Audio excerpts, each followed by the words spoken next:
What's up, family? You are tuned into Afternoon Tea Radio with your favorite host, Maria Jordan, and I am sipping tea while spilling tea with my special guest, Briana Cole. Hey, What's girl.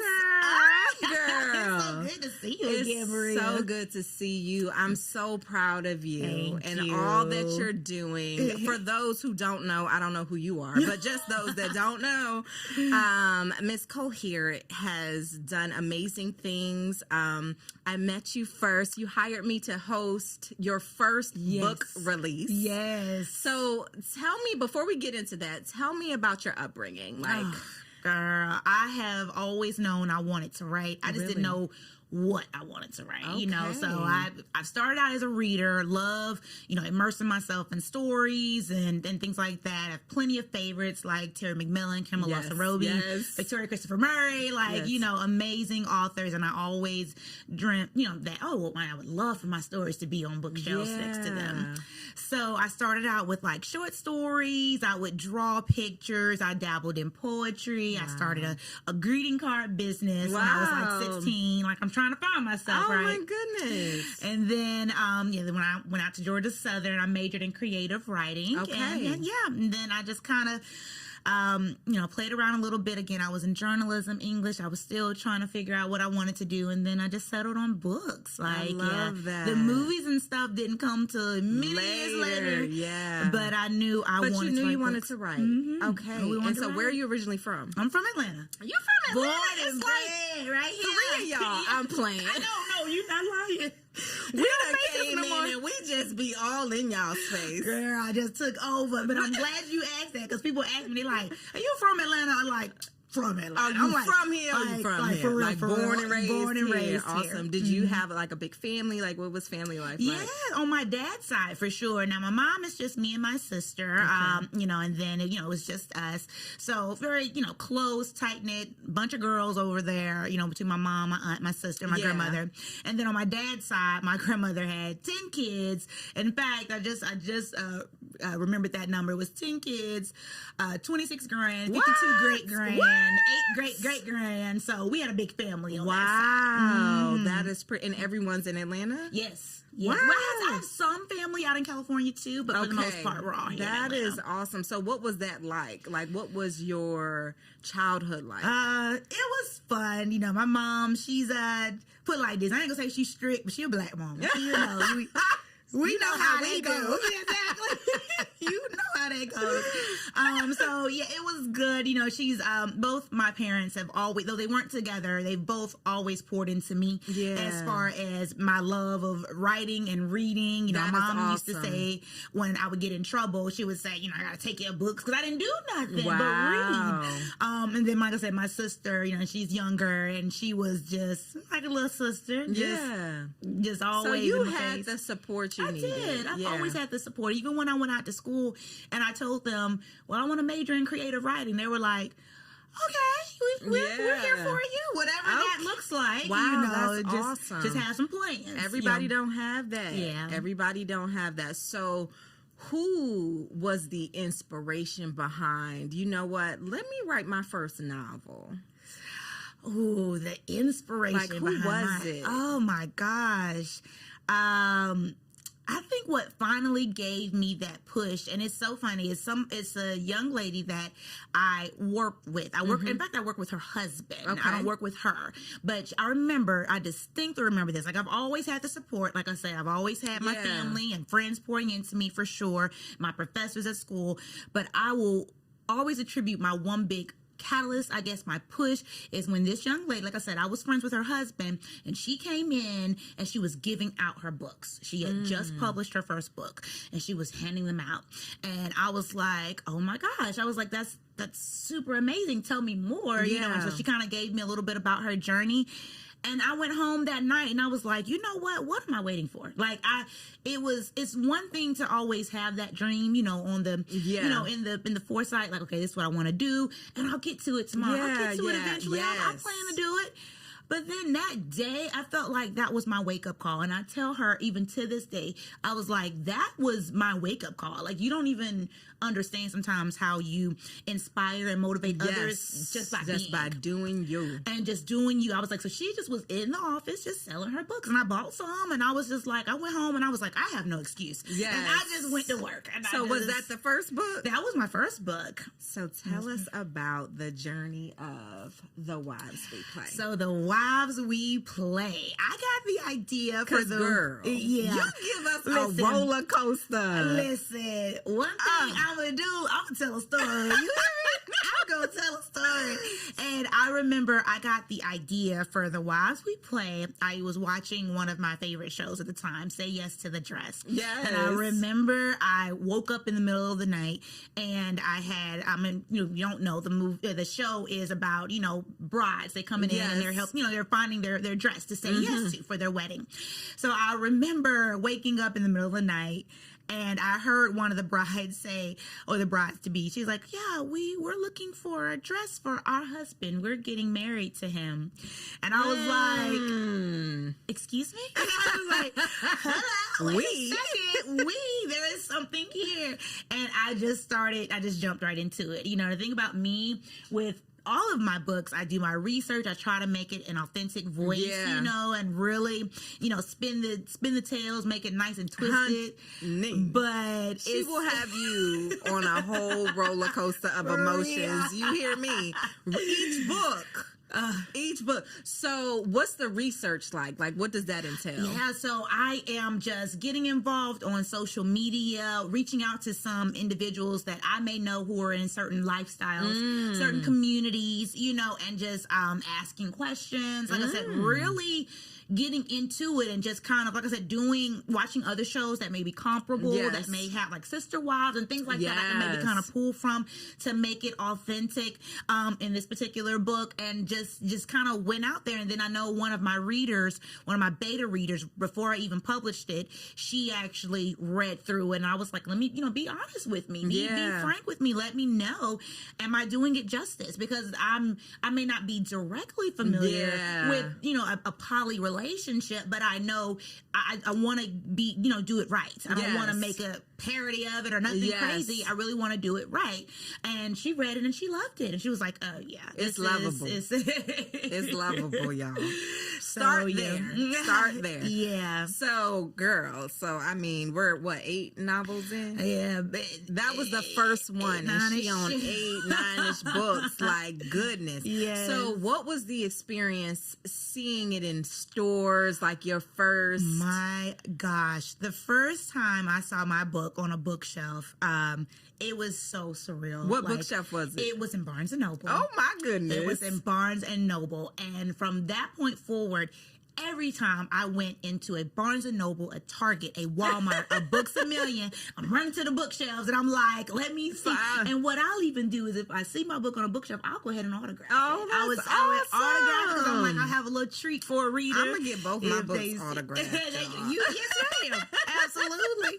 And so it just was amazing because this is stuff that I prayed about. This is stuff that I used to dream about. Yeah. So, how they say, little 5-year-old Briana will be proud. Yes. She was proud. I love that. And now you got movies, girl. I done moved on into movies. So what was the first one, The Marriage Past? Was that the first one they put into movie form? That was my first original, for myself. So before Marriage Past, I did some, co-screenwriting with some others, and with some other production companies. So I did still have produced movies. Okay. I even tried to do one myself, called Pseudo. I remember Pseudo. That was kind of my first dabble in it. That was my learning experience, if you will. But The Marriage Pass is the first official one that I sold, and, to a larger platform, had a good big budget behind it, and it just was like amazing. So how did that happen? So thanks to my literary agent, Entice, she was the one that kind of pushed me into more script writing. She saw something in me that I had never even crossed my mind. You know what? Reading your first book, I could see that. Really? Yes. That is a movie. Thank you. Like, I'm like, this, you read it, and it's like, you know how you're anticipating, like, the next, like, oh, like, you can't put it down. Yeah. So, yeah, I saw that already. That is no surprise. So, yeah. So, yeah, well, I thank you. But, yeah, she was the one that, when we were doing The Wives We Play, I just... I think leading up to for the marketing for the book, she was the one that said, "Oh, you should do a book trailer for it." That was my first dabble in it. She was like, "You should do a book trailer," and I was like, "Okay," So she was telling me, "Write the script, and we're gonna film it, and we're gonna put it out. It's gonna be kind of like a nice little vehicle to kind of help with marketing when the book releases." So I was like, "Okay." So I wrote a script. It was horrible. I was like, "Well." But it was listen, it was my first time. Yeah. But you gotta get it out the way. Yeah. You gotta learn, right? Yeah. So she was the one that kind of, guided, coaxed me, mentored me with that script, got it together. We produced it, did the book trailer. It was great. And then she came back to me and she was like, "So I want to move into having my own production company." She had done books all her life. She wanted. She was the one that said, "I would like for you to jump on board and help me write my first script for this movie I want to produce." And I was like, "Me? Yes. I don't know what I'm doing." But I learned, I did my thing, and it just was from there. So with the success of Marriage Pass, and it is... Thank you. Amazing. With the success of that one, like that one was my bestseller. That one was in the Shade Room. It was crazy. It went really wild when it was published in 2021. So with the success of Marriage Pass, it was Entice. She was the one. Again, she was kind of feeding me those little gems, and she was the one like, "You should write the script for this. Like, you should write the script. This book is amazing." And I was like, "Okay." And so by then I had got some more experience. That's so important. Doing my that's why you need your village, right? Let me tell you. So how did you, that's so important because we try our best to do, for me, for example, I'm just going to go for it. I'm going to go for my dreams. I'm going to reach out to people. But building the team and having people support you is so significant. How did you find her? Like, what was that experience? My good. And see, certain things I just said, I'm a God-fearing woman all day long. And one thing I say is that, I'm a firm believer in things happen for a reason and people cross your paths for reasons and seasons. Absolutely. So I found Entice on social media. Wow. We had mutual friends, and I had been familiar with her because she was an author. She used to write under Zane. Okay. So I was familiar with her and her story. Shout out to Zane. That's my girl. Shout out to Zane. And so I was familiar with Entice just from, that connection there, just from her work as an author. And I saw online that she had, at the time, this was back at the end of 2017, had really just kind of started getting her literary agency up and going. She had a couple of authors under her belt, but she was like, on the fast track, really trying to, pour into that. Yes. And I just DM'd her. I did. Wow. I just reached out to her. Your shot, shot my shot, girl. I was like, "Listen, you don't know me. I'm familiar with you." I dropped some of her books that I was familiar with. Yes. I was like, based on her stories, the type of stories that she tells, it's kind of in my same vein, you know? And I was like, so I was curious if you would want to be interested in, reading my book to see if you would want to rep me. Wow. I don't know. We got on a phone call and we talked for hours just about not only my story, but me as a person. Yeah. And she was like, "Yeah, I see. I could do this. I see where you're headed. I'm on board for this." Love that. So she has been instrumental in my success. So that's important to say because I think that we we lose, we want to do it ourselves so much, you lose the point where you got to shoot your shot. Like, you got to try. A no is okay. And that's okay. And you know what? And one thing I try not to get discouraged about are those no's, because they're going to come. We're in the creative industry. You know how it goes. Yes. But one thing that I'll say is like, okay, well, a no just may mean not right now or not with this person. Or not in this way. Yes. But it still doesn't mean it's like, okay, let me just get discouraged and throw my hands up. Yes. So if she had told me no, I'm like, okay. Well, let me keep looking. But for all I know, something could have still came from that relationship. Maybe not a business sense, but something else. Who knows? Yes. But I was like, I'm just going to go for it. And we'll see what I happens. love that. And look at you now, child. So, Years later. Played and betrayed. So Played and Betrayed. So after, with the success of The Marriage Pass, this same producer reached out to me. They actually came to me with the idea. Okay. And they hired me on as a screenwriter. And they said, well, we have an idea, and we know you can write. You know, because at that point, I kind of proven myself and still proving myself. And they were like, we have this idea. Would you want to come on board and write this script for us? And I was like, okay. Yeah. So I wrote it. And it was like, and both were filmed at the same time, which was really cool. So I had one, Played and Betrayed was filming in the UK, while Marriage Pass was filming in Canada. That is so cool. It was super cool. And the cast, they were sending me pictures, and because I couldn't be, it all was happening so fast. Wow. And I couldn't be, on either set, but it was still so awesome just to kind of see. But part of me wanted to be surprised. Yes. I was like, when it comes out, that was my first time seeing it. Wow. That is so cool. I love that. You. Did you see that coming? Like, did they just call you like somebody reached out? Or? So what I had, because even how I found this producer, I'm all about the importance of networking. That's how we found each other. Yes, just networking, and then you're just getting around like-minded individuals and just really establishing a very organic relationship. And then you build from there. So I had same type of thing. I just was networking and was able to reach out to this producer. They opened the door for me to reach out to. I pitched them a project. They respectfully declined, but they still said, keep us in mind. If you have other things, then we'll keep you in mind, because what we saw from this, even though the script wasn't a good fit for this particular story for us, it was still very well written. Yes. And so we're going to keep you in mind. And I'm telling you, a year later, I hadn't even thought about them. Nothing like that. They reached out to me and was like, hey, do you have anything? And let me tell you, it happens like that. It happens like that. I remember when I was doing afternoon tea radio on air, on the radio, on 1100 a.m. And I get an email from Red Table Talk. See? What? Out the blue. See? I was like, with Jada? You mean my Jada? Right. Because she my Jada. She don't know. She my Jada.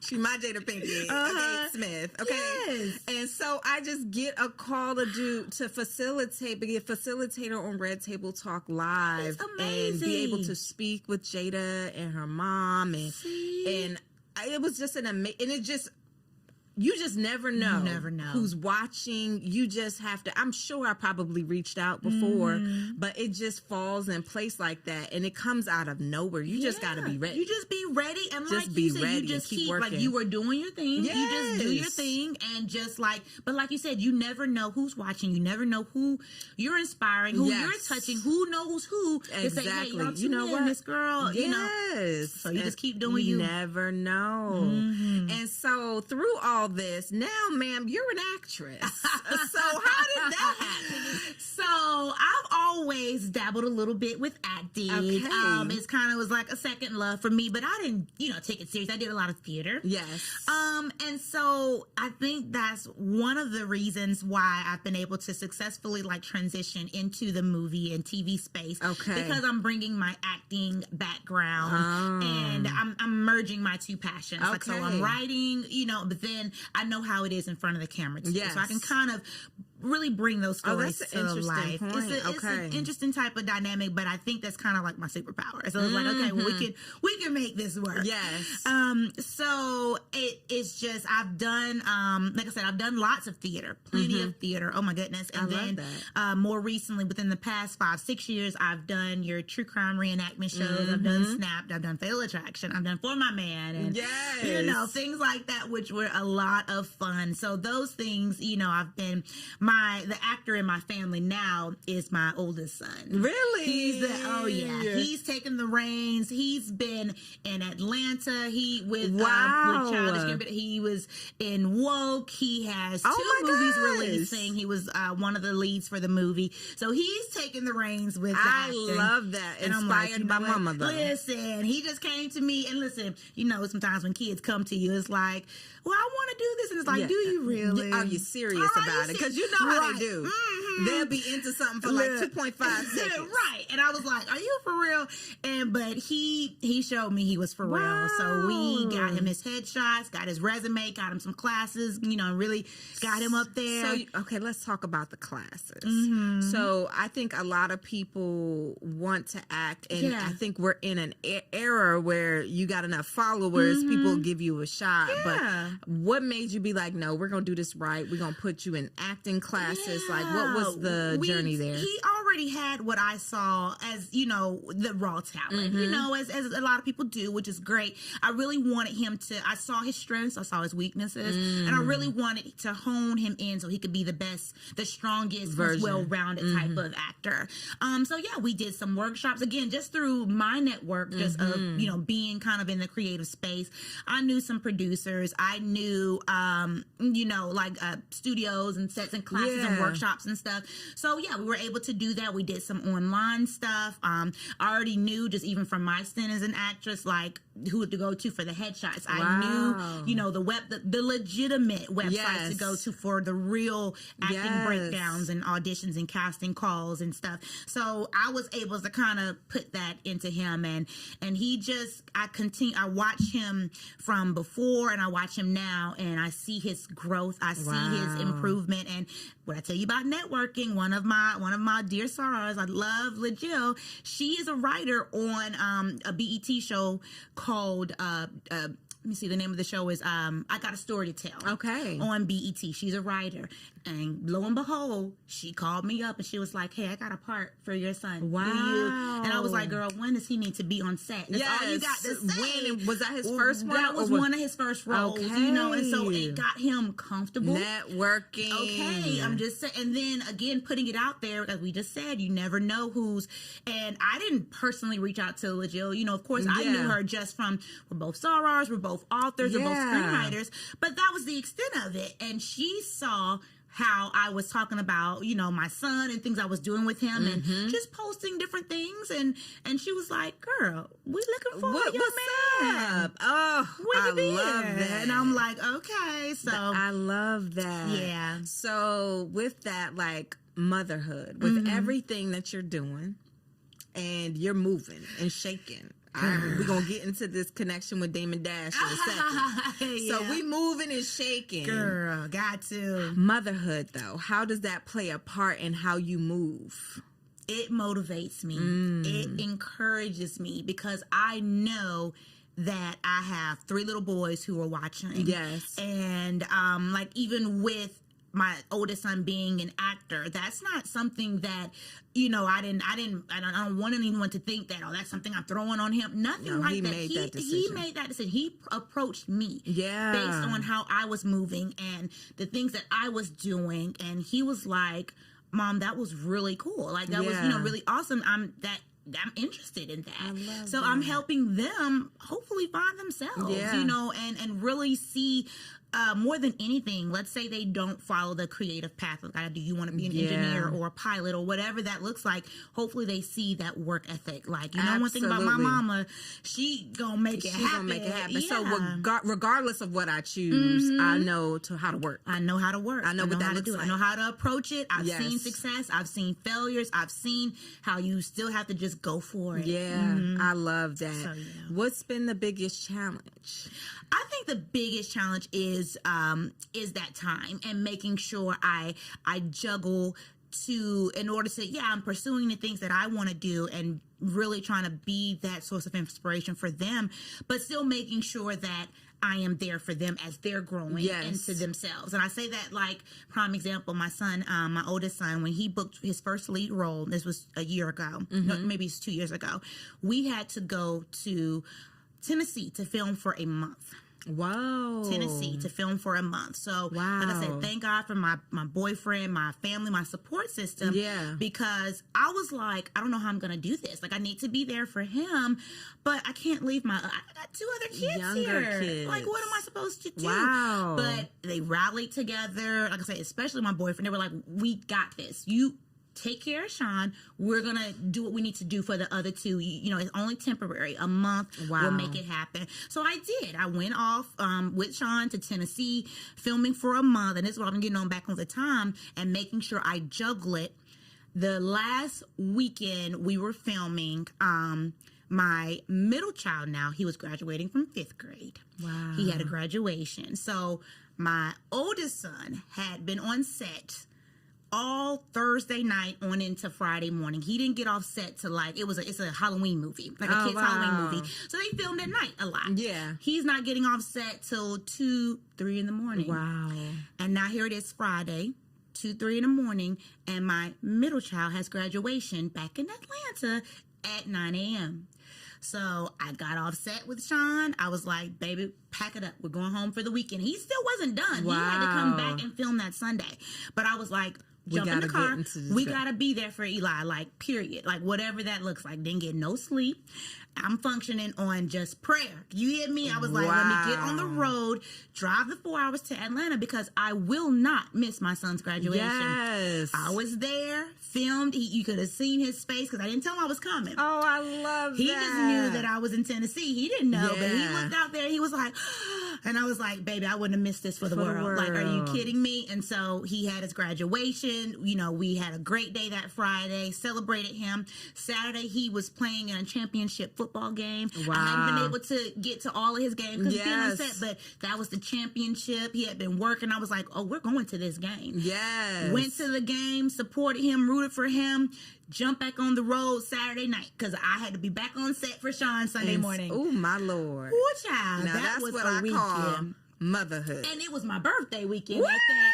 Girl, I was like, forget a birthday. Like, this is me celebrating myself, making sure that I'm there where I need to be for my kids. Oh, my gosh. Go ahead, Supermom. Girl, listen, I don't even know. Tough. It's tough, but you do have to make those sacrifices sometimes. You do have to make those compromises because one thing I said, motherhood has always been very important to me, you know, and I was like, I don't want to get so consumed with myself and things that I got going, or even just consumed with one child that I'm not pouring into the other 2. But that's what I love about God, because God will, especially when you're moving in purpose and you're moving in the direction that you're looking through the doors. He opened when doors are just opening. That ain't because you cute, exactly. and that ain't no coincidence. It just so it's like, baby, my big God don't play about me. He don't play about me. You better stop and that. He will figure this thing out for you, and you just gotta stay diligent and listen and just thank him. Just thank him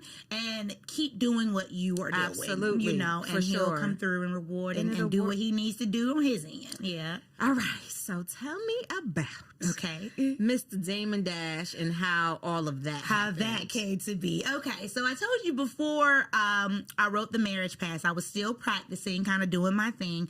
And I got the idea, like, you know what? I'm going to try to produce my own movie. Let me see what that looks like. Yes. Just went for it. Let me just go for it. It literally was, I woke my boyfriend up. It literally was babe, I'm going to write a movie. And he was like, okay. That's what I'm talking about. Whatever that support like, is real. He knows, like, I have ambitious goals. And he's like, I'm here for it. So I wrote the script. Again, I had been connecting with other producers. I funded the movie. I put up all the money for the movie, helped with producing, helped with directing, helped with casting. I starred in the movie. Wow. And then it was a lot. My boyfriend, he does music. He scored the movie. Wow. We put all my music together, helped with the editing. We got it together from beginning to end. And then it was like, okay, now we got this movie. What do we do with it? So how long did it take? So right from the time I wrote the movie to the time we finished actually filming and the post-production and everything was about a year. And I say a year because I did have to stop at one point because I did have a significant death in the family. My baby sister passed away. So it was, it put me, of course, out of sorts. And I was having to take a step back and deal with that. But thankfully, the production team, they plowed ahead while I was able to handle everything with my sisters and her homegoing service. So now I'm jumping back into it. I'm ready to go, okay, let's keep going. We gotta, and then too, this is in the middle of COVID. Yes. What? So we were trying to figure out, okay, we got to make sure people aren't getting sick. We're making sure we're safe. We're making sure we're masking up. Like we're juggling all of these challenges. So it took in its entirety about a year. Then we had a really huge movie premiere, which was great. Red carpet movie premiere, sold it out. What? It looked so good seeing the movie up on the screen. Oh my God. And then I saw, again, about networking, I follow Damon Dash, I follow a lot of entrepreneurs and business moguls and, and he posted that he was into distribution now for movies, and he was really trying to reach back and help independent filmmakers. Yeah. And I was like, shoot my shot. Okay, looks like it's a sign to me. Yes. So I reached out to his team, spoke to his director of acquisitions. He and the team and Dame, they all watched the movie. They loved it. And they were like, yeah, we can help you get distribution for this movie. Yeah. And they helped me and helped with the marketing and stuff. And I was like, they put it in some film festivals for me. And I was just like, and like I said, it was a great learning experience for sure. Because it helped me to grow as a filmmaker, a producer, and even as a writer too. Because now it's one thing when you're sitting down writing this stuff, but then seeing it play out, it's like, okay, absolutely, we would have did some things different there. I'll keep that in mind for next time. So what would you say is like through this journey of all that you've done, all you accomplished, what is it that you really feel like was the thing that you've learned most about yourself and about this journey? Oh my goodness. I think for me, it's just watching the fruits of my labor, really coming to pass. And it makes you, it encourages you, because though you're going to have many disappointments, you're going to get those no's and doors closed in your face. But then when you see certain accomplishments and you see certain things and you look back on where you are now compared to where I was, let's say a year ago or 6 months ago even, and you see that growth, that is what fuels me. It keeps you going. Like I can look back and say, thanks to, some friends of mine at, Riding Out All Day podcast, they put my movie poster in Times Square. Super Bowl weekend. And I was like, whoa. So I flew up there to see it. And then again, thanks to the other networking I've been doing, I was able to be an Essence Fest speaker last year. And I'm like, I'm seeing all of this. So those moments at night when it is getting hard and I haven't had any sleep and I'm like, okay, this isn't working. Am I doing this right? Yes. And I can stop and say, you know what? I'm on the right track. Like all I can do is keep doing what I'm doing, keep being aggressive with it, pivot if I need to. Yeah. Staying prayed up, but also just plowing forward because something is working. Yeah. Something is working. I'm headed in the direction that I want to be, and I can be proud that I'm going a little bit further. Yeah. So I'm learning that about myself too, and really taking time to sit back. Thanks to my boyfriend, really taking time to sit back. To a supportive love my spouse. baby. Love my baby. Taking the time to sit back and really appreciate how far I've come, even though I may not be where I want to be, but how far I've come, and smelling those roses. You look up like, wow, I did it. I'm doing it. You're doing that. Yeah. That's important. Pat yourself on the back sometimes. And it sounds like you've had to overcome grief. Yes. You've had to overcome some really challenging times. How did you do that? How did you go from, losing your baby sister? My husband lost his baby sister, and it played a toll that no one can understand. And how did you move past that grief? I mean, you don't get past it, so that we're clear. That doesn't go away. Yeah. But how were you able to go back into your dreams and your aspirations after feeling let down like that? And feeling at the bottom of the bottom. My gosh, when I lost my sister, I lost my best friend. She was 28 years old when she passed.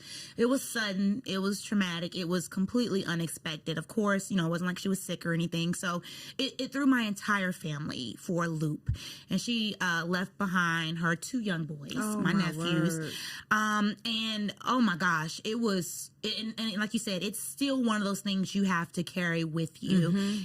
But it put me, I spiraled. It put me in a bad place because, like I said, that was my best friend, and one of those things about sibling loss, grief is bad enough as it is, but one of those things about sibling loss, I feel like it's not spoken about. We're like what they call the silent grievers, because everybody who approached me was like, oh my gosh, how's your mom?